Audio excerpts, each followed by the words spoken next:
Sentry sentry, sir, এই চিঠি কে দিয়ে গেছে? স্যার একটা মেয়ে দিয়ে গেছে। গাড়ি রেডি রাখো, আমি খাওয়া দাওয়া করে থানায় যাব। জি স্যার। মাননীয় স্বরাষ্ট্রমন্ত্রী থানায় আগমন। গার্ড সাবধান হন।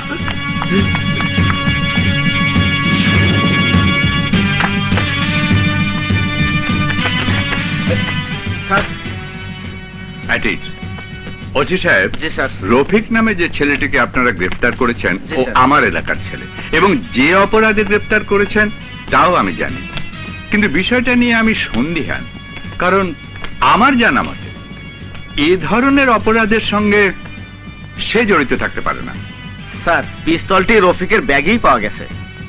তাও আমি জানি, তবু আমি আপনাকে বলবো ঘটনাটা আপনি নিজে ইনভেস্টিগেট করুন, কারণ আজকাল ঘটনা ঘটে একরকম, পরবর্তীতে তদন্তে প্রকাশ পায় অন্যরকম। রফিককে আমি আজ থেকে চিনি না, ওর স্বভাব চরিত্র সম্বন্ধে আমি ভালোভাবে ওয়াকিবহাল, আর সেজন্যই বিষয়টা আমার কাছে বিশ্বাসযোগ্য নয়। স্যার, আমি আপনার আদেশ মতে ব্যাপারটি নিজে তদন্ত করব। তবে স্যার, অনেক সময় দেখা যায় একটি অবিশ্বাস্য ঘটনাও শেষ পর্যন্ত বিশ্বাসেই পরিণত হয়। চাচা, আপনার সাথে আমার কিছু একাকী কথা আছে। ওসি সাহেব, স্যার। আপনি আপনার রুমে যান, আমি আসছি। জি স্যার। চাচা, আপনি তো জানেন বাবার বোন ছাড়া আমার আর কেউ নেই। যখন আমার এই ঘটনা শুনবে তখন বাবা সহ্য করতে পারবে কিনা আমি জানি না। রফিক, তুমি একজন শিক্ষিত এবং সমাজ সচেতন যুবক, তুমি সবই বুঝতে পারো।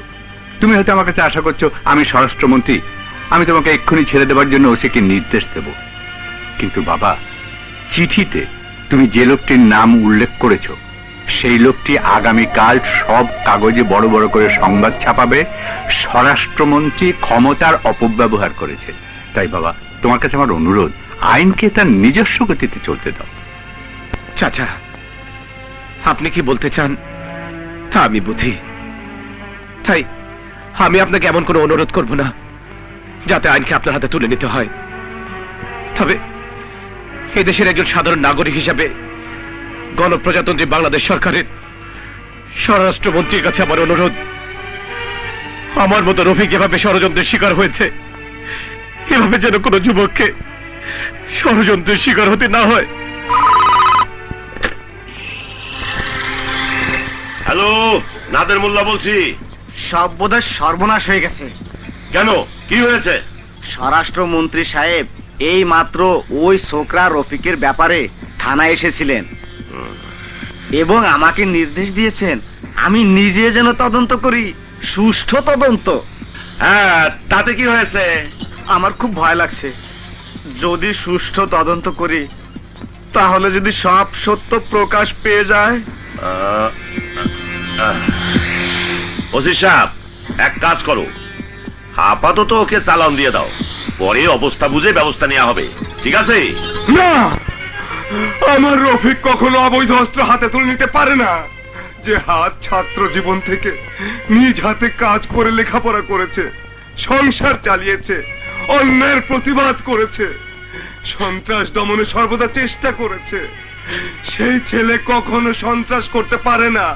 আমার মন বলছে নিশ্চয়ই কোনো ভুল সংবাদ, নতুবা কোনো ষড়যন্ত্র। লতা, রফিকের